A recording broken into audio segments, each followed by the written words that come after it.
What would I have in a story or a narrative, Jayden? Plot. Plot, beautiful. Characters. I currently teach a Year 6-7 class. Prior to that, I worked for about 7.5 years in a special needs class in a mainstream school.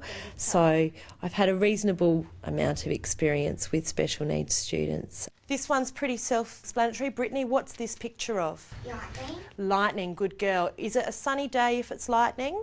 My core responsibility to special needs students within my class is to ensure that they have equitable access to a curriculum and that they can participate as fully as possible.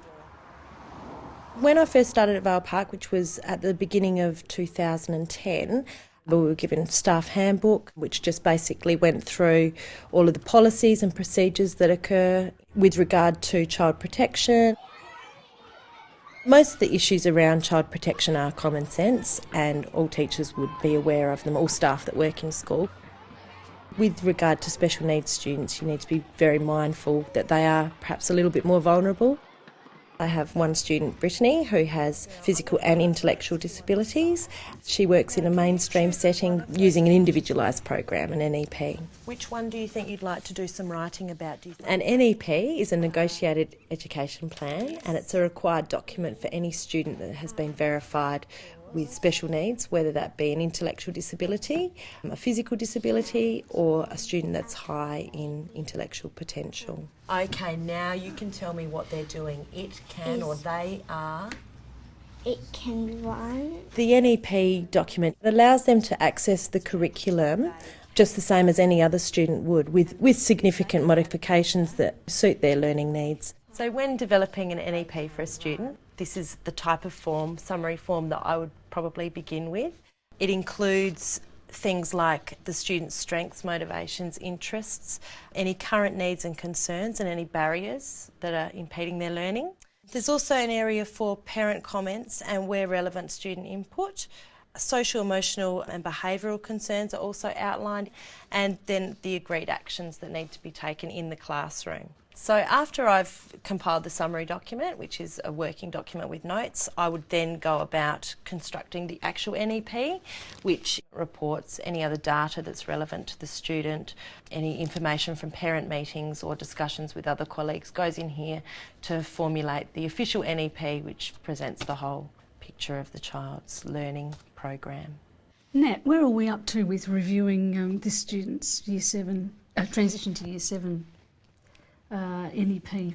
Yeah, well, we'll just have a look at what we've got from her Year 6 one. The NEP document is actually reviewed quite frequently, at least annually, quite often twice a year. So in terms of her learning goals now and for next year, Yeah. where are they up to?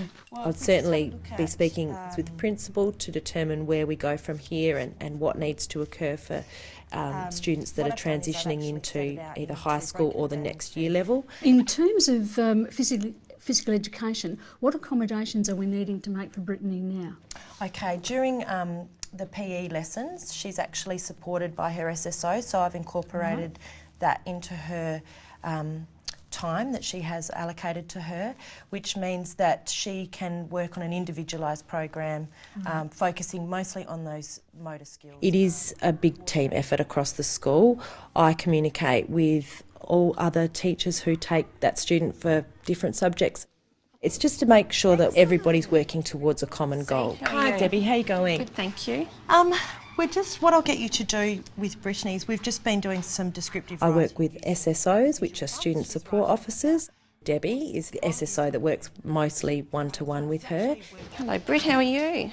In structuring a classroom environment for Brittany, we've ensured that her placement is near the door so that she's got quick access to be able to get in and out. She usually needs a lot of space around her, particularly if she is using the wheelchair or crutches. Her location is very close to the computers. It's also close to concrete materials and resources that she may need for hands-on type learning situations. Okay, room 4, it is recess time, so if you'd like to just tidy your tables, close your books, you may... The students in our current class setting have been with Brittany since she was a reception as well. So you need the fork. And they are well aware of her needs and are very accommodating and considerate of the fact that she needs extra room, extra time. Okay, where do you think you might play today? Seeing her participate in things like sports day and camps and things that they perhaps are not aware that she can actually accomplish has been a really wonderful experience, because certainly it provides them with a great foundation in accepting people with differences.